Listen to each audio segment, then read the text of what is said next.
All right, so we get to listen to Sargon tell us how the battle lines have been drawn for the next civil war, stealing Tim Pool's catchphrase. Start a civil war, baby. History doesn't repeat, but it does rhyme. That's a phrase that has been proving incorrect because the Texas Supreme Court case against the four states that they have alleged have conducted electoral malfeasance is totally snowballing into what I think is going to be the fault lines of what will effectively be the Second American Civil War. And I think that this will be the case because the Democrats have too much to lose, and so do the Republicans. But I think that the moral right is on the side of the Republicans here because I think that they are. Hey, remember, Mr. Classical Liberal here, the side of the Republicans, the conservatives.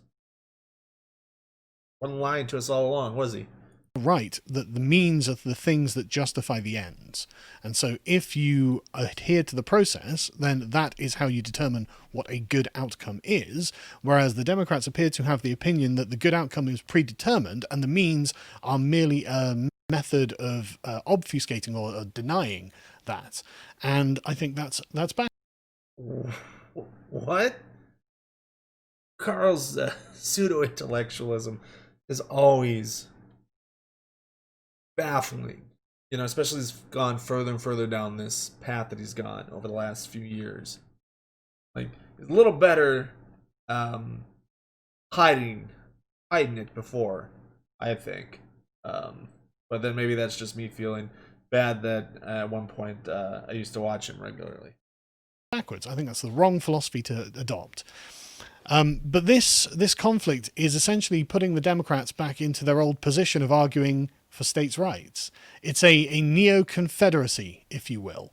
21 states have now joined Texas in their complaint against the four alleged offending states, and a huge...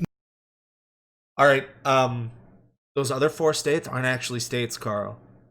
Like, I know you don't like to read or research or do any of that stuff there. Like, New California, New Nevada, and what are the other two? Aren't actually states, Carl. They're non-existent entities trying to file these briefs. Neo-confederacy has been assembled by the Democrats. Can we get the map up? And I love how the states, that are largely against this are states that keep those Confederate monuments up and want to fly the Confederate war flag and stuff. No. It's the Democrats that are the neo-Confederacy in his mind. So, on the left, you can see how the states ostensibly voted in the 2020 presidential election, and on the right, you can see the states that have joined in the lawsuit either for or against. It's pretty close. It's pretty similar. And those states that were otherwise Republican but in the last election voted Democrat, like Arizona, still have apparently Republican attorney generals. The divide is obviously partisan. And the source of the obviously partisan divide is philosophical. It's about values. It's about what you think, what you define to be right and wrong. No, it isn't. It's them trying. It's a publicity stunt to try to keep the Trumpers happy, right? And in the case of Texas, it is the Texas Attorney General trying to get a pardon from Trump from his legal troubles for corruption and the like. Now, the Neo-Confederacy is comprised of the District of Columbia, with the states and territories of California, Colorado, Connecticut, Delaware, Guam, Hawaii, Illinois, Maine, Maryland, Massachusetts, Minnesota, Nevada, New Jersey, New Mexico, New York, North Carolina, Oregon, Rhode Island, Vermont, Virginia, U.S. Virgin Islands, and Washington. They call themselves the Amici states, which is a legal term. They're effectively giving legal aid and just speaking up in support of Pennsylvania, Georgia, and the other. So for a second there, he literally just said that this is the new state that they are, right? Not that this is just an amicus brief, right? States. Wisconsin, Michigan. That's He thinks that's the actual nation that these people are hiring to. Like, Carl, stupidity knows no bounds. Um, and it's really very interesting because they accept no legitimacy in the concerns of Texas, even though I think that there's more than enough evidence to show that Texas has legitimate grievances and concerns in this regard. And honestly, it kind of seems like, well, since we're covering this after it happened, no, they had no standing, and we knew they had no standing. Old times for the Democrats. Not gonna lie, I'm not impressed with the way that they run their states. I'm certainly not impressed with the way that they run their cities. And I think calling them the Democratic fiefdoms is not illegitimate, as some of my friends have called them. And as Candace Owens says, black people should leave the Democratic plantation once again. And I don't think she's wrong there either. But anyway, this is just the Attorney General confirming more states joining the Republicans, who again seem to have right on their side. And this has not been well accepted. No, they don't have right on their side. I'm sorry, Carl. You have no idea what the fuck's going on. Because you can't read anything longer than a Sargon, right? Or watch anything longer than a Sargon, which, for those that don't know the meme, that's 5 minutes, right? Or past the headline, for the most part. Accepted by, I don't know, say the Pennsylvania Attorney General Josh Shapiro, who has outright called Texas seditious in his filing on Thursday. He said, Texas's effort to get this court to pick the next president has no basis in law or in fact. The court should not abide this seditious abuse of the judicial process and should send a clear and unmistakable signal that such abuse must never be replicated. True. Highly suspicious. Not even, just, you can't say that about the things that are being alleged. There is enough evidence to show, video evidence and sworn witness testimony, that suggests that yes, there was a procedural problem with the way that these elections in these areas were carried out. All of which, and all the cases that were cited in the Texas lawsuit, were thrown out, already. No merits, nothing to them. So the cases, even if you want to argue that Texas has standing here, which again, it was rejected because they didn't have standing, but even if you want to say, yeah, they have standing, all the other cases that they would have relied on to prove these, the fraud, to have the Supreme Court overthrow these votes, they would have had to, they were all thrown out. They're gone. Other courts said, no, this isn't stuff, this isn't here, right? So there's nothing here for them then, and there was nothing there for them in standing either. The states get to decide how they run their elections for the most part. There's a few federal oversights and stuff like that, but largely for the most part, it's up to the states. And it seems that this is so cut and dried that even Pennsylvania are filing against themselves. Pennsylvania's House Speaker and Majority Leader filed an amicus curiae brief with the Supreme Court against the state of Pennsylvania and in favor of Texas's lawsuit against the Commonwealth and 3 other states. Quote, the unimpeachability of our elections requires clear procedures of administration so that everyone gets a fair shake. Unfortunately, outside actors have so markedly twisted and gerrymandered the Commonwealth's election code to the point that amici find it unrecognizable from the laws they have enacted. And he wrote, adding, the state of Texas raised important questions about how this procedural malfeasance affected the 2020 election. I completely agree with that statement. I think there is, and as we've covered in previous podcasts, more than enough evidence to suggest that the Democrats have acted inappropriately, and at the very least, this would be worthy of an investigation. Investigations have been had. Nothing's come of them. Everything's been dismissed in court, right? There's nothing there. And you know what? The House GOP, right? So they control the I think for the most part the legislature in Pennsylvania. They could have fixed the laws whichever way they wanted to well in advance of the election. All right? They had the power to do that, and they didn't. And now they're just throwing it. This is all political theater. That's all it is. So that the Texas AG can get off, get a pardon. And then the other Republicans that signed on show that we're defending Trump, we're battling for him, we're doing all this other stuff, so the Trumpers don't fucking leave the party and don't vote for him. They want to secure their votes. That's all this is, Carl. So this is a map of the population of density of the two factions. As you can see, What the Texas fuck and is this? California being the two big boys on the map, with the flyover states making up the remaining body. What the? What the fuck is this? This isn't any kind of population density. Like, Carl, you want to be taken seriously. You can't be sharing shit like this and saying this is some population density map.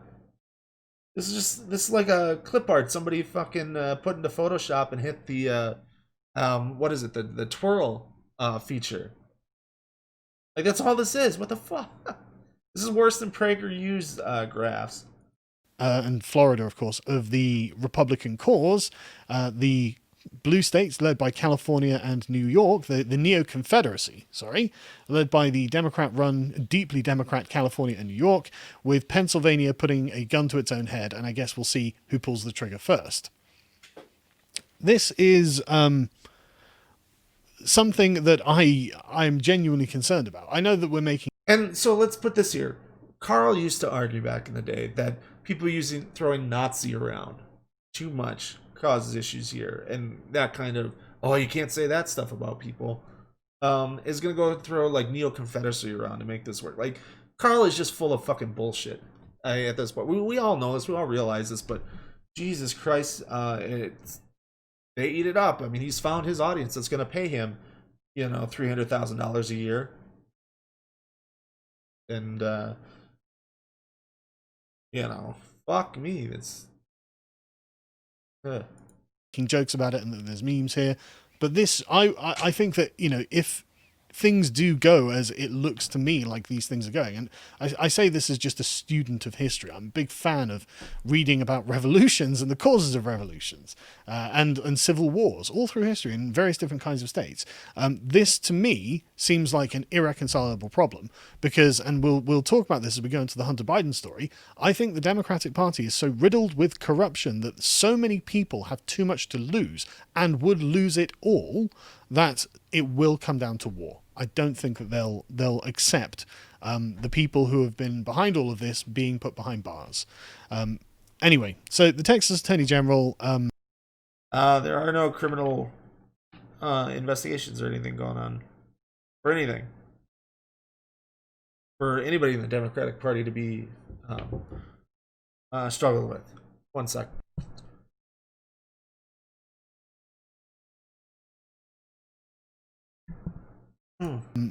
Went on should we go see Steven Crowder clip rather than the Fox News clip, just to help out a fellow content creator? He went on Steven Crowder's show, and this is what he said. All right, here we go. Why should citizens want their AGs to join the fight? Because I think that they are being disenfranchised. If your state followed state law and produced election results that were based on state law as required by the U.S. Constitution, and other states said, we're not going to follow those constitutional requirements, we're not going to follow our state law, and as a result, we don't really know, we can't verify whether any of these 2.5 million ballots and mail-in ballots in Pennsylvania are real. Well, that's a problem for my state because my state is following the law, and now we've got all these states we don't know what the real result is, and it affects the outcome of an election, and that affects my state. Yeah, it affects a federal election. You have states changing laws that ultimately affect a federal election. So states get to set up how they run their own elections, though. Steven. Mr. States' Rights. Right, so there's, again, we already know this. We're watching this, after the ruling came out, but shot it down because Texas has no standing for this. The question is the United States a united country or not, really? And again, just like before, the Democrats saying, well, actually, can we just have some special laws? You can ban slavery in the Republican areas if you want, if you feel so strongly about being against slavery and, freeing black people from bondage. But we'd like to keep ours because, it's beneficial for us. It's our plantation. And now we're back to them saying, well, you can have honest and uncorrupted elections if you Republicans want, but we would like to be able to fix our own elections if that's okay with you. Needless to say, This, wow, this is dumb. Like, this is probably one of the dumbest things Carl's ever said, right? That he thinks, we had free and fair elections, right? Barr said it. DHS has said it. An investigation says that there's no widespread voter fraud that would have affected the outcome of the elections. We have constant investigations that have come out and said this election was fair.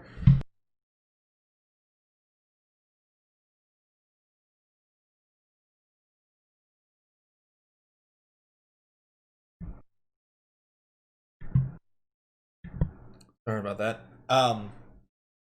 We've looked at all this stuff. The investigations have shown there's no evidence of fraud, right? And they just keep pushing. The courts have laughed it out.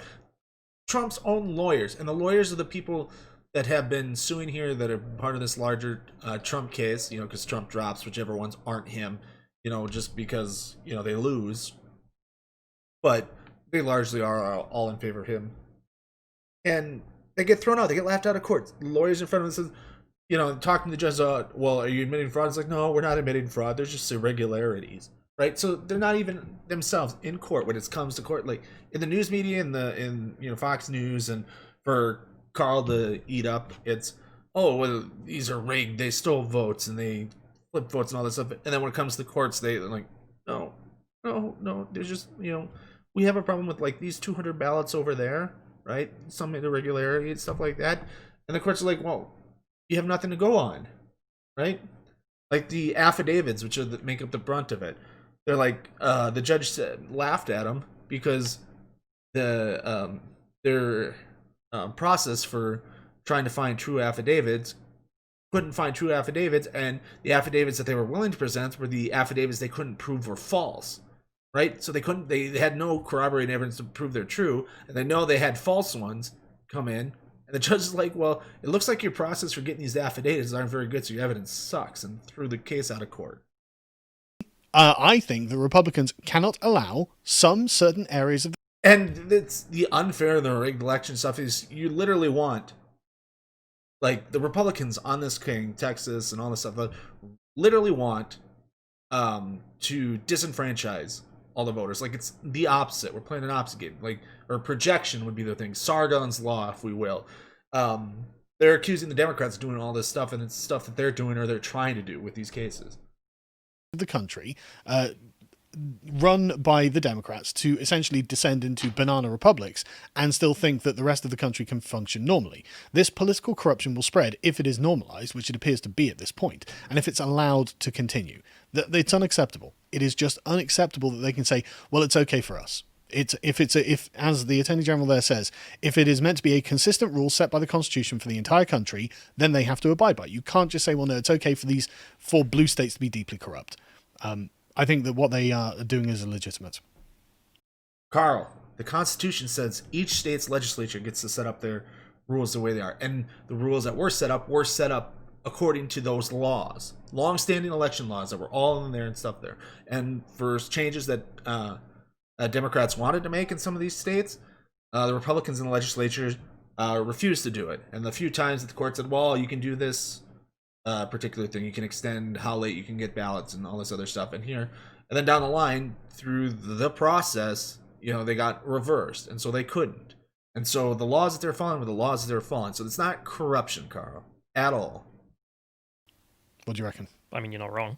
I'm loving the states' rights rhyming. It's very true. It's literally, how dare you interfere with us being corrupt in our elections? Our dead people are allowed to vote, damn you. Yeah. Dead people didn't vote in the election.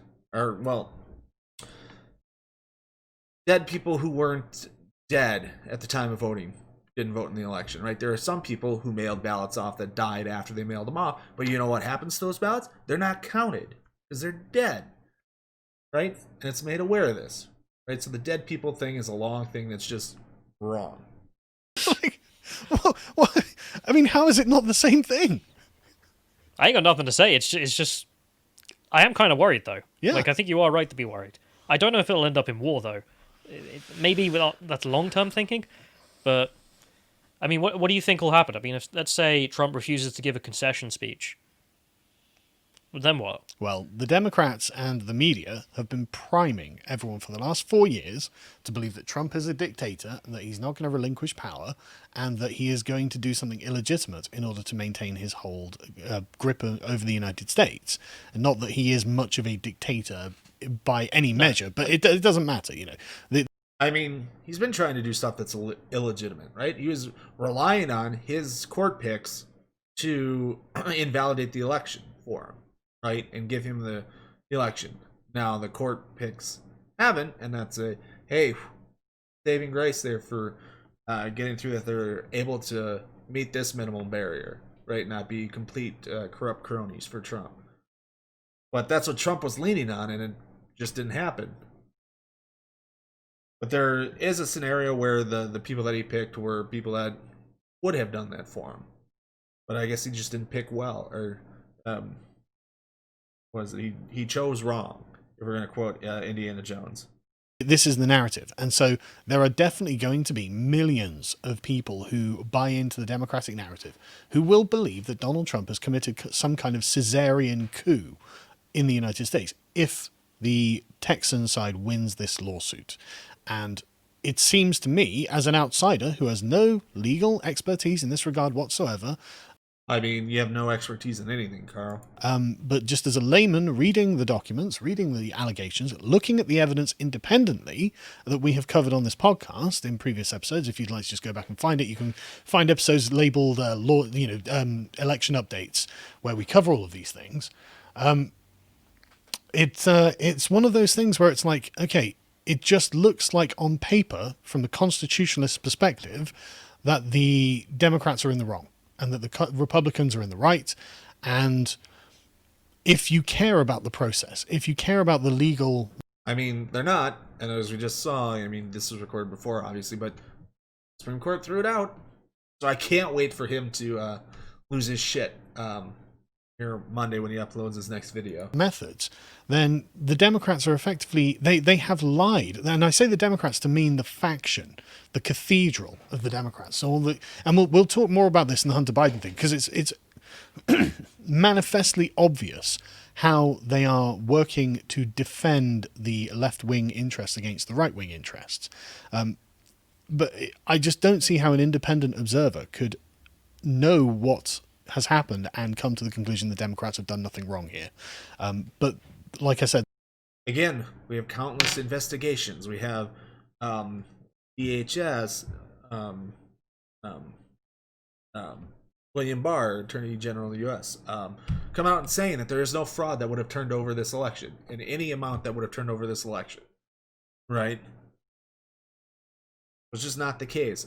The states investigated it, right? The state courts looked at all the evidence that he says is, oh, well, obviously the Democrats did something wrong because look at all these affidavits here. They got thrown out of the courts and where the challenges were challenged, right?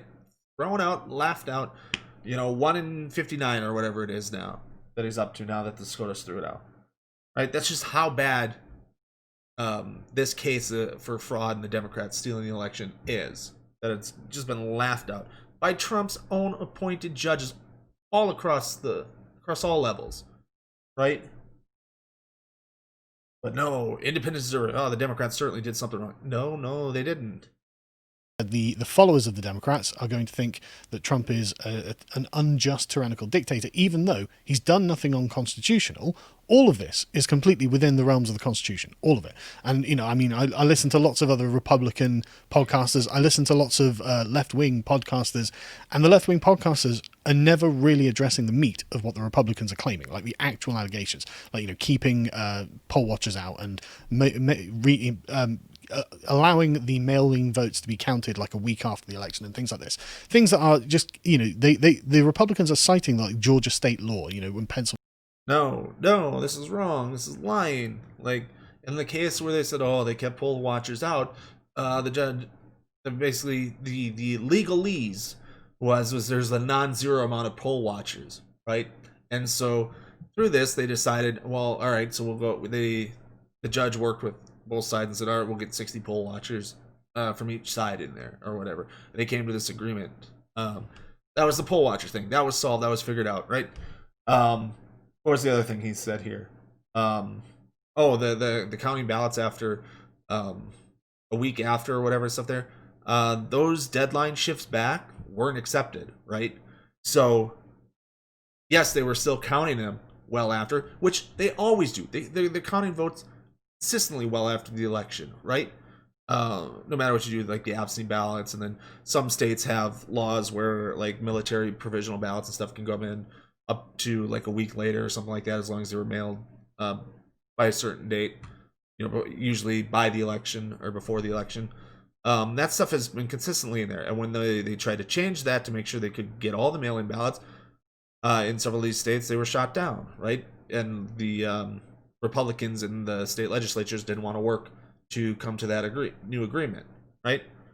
So nothing was here, but all ballots that arrived by election day, right, consistent with their laws, will be counted. Now, just because we had so many more ballots this year, it took longer to count them all, right? That's not them accepting more ballots at all. Carl's lying about this, right?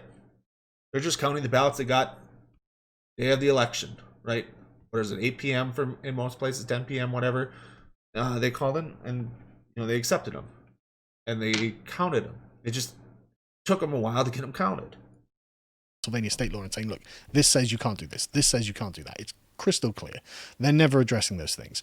And I genuinely think that the Republicans are in the right, and I genuinely think that the Democrats won't back down. Like, they can't address any of the things, because to address them would to mean that it's not a big conspiracy theory, as they say. Exactly. Which is not what's going to go. I mean, Josh Shapiro just dismissed it. No, it wasn't Josh Shapiro, but yesterday we covered how one lawyer, legal professor from California, said it's garbage, dangerous garbage, but garbage. It's like, but that's not addressing the points. Tell us why. Tell us what the detail is. But the point I was trying to get at. I mean, I'm sure he did. I haven't watched the thing here, but like we've looked at it, like the judges have thrown him out. Was if let's say they lose this lawsuit and Yeah. the rest of them, and it's Joe Biden sworn in, and Trump refuses to give a concession speech, I can't imagine there being any massive uproar from the conservatives in an illegal or physical way. I can imagine a lot of Tea Party stuff. I can imagine a lot of mass protests, things like this.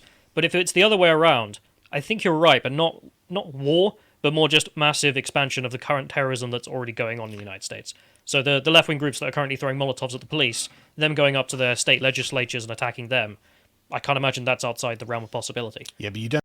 Again, in the U.S., right-wing terror is significantly more than any kind of left-wing, quote-unquote, terrorism. Right? So this is these guys lying again about, fuck them. Like, shit, did this come out after YouTube changed its policy? Right? If it did, report it for election conspiracy and then have it taken down. But because fuck these foreigners and trying to interfere with our elections. What else here? But as we saw here earlier on stream, I don't know if I'm going to show them here, but we had the head of the Texas Republican Party, Alan West, calling for secession, right? Because this case got thrown out like it rightfully should, because Texas didn't have any standing. But this will expand to people like Ted Wheeler saying we don't recognize the authority of Donald Trump. The very left-wing mayor of Portland. I don't think he did already, did he? I mean, that's why he was letting terrorism go on in the state. He may well have. I don't think he's repudiated Trump's authority, but he's been very difficult about the thing and said that, look, I don't need your help and all this sort of thing. But I think that it would.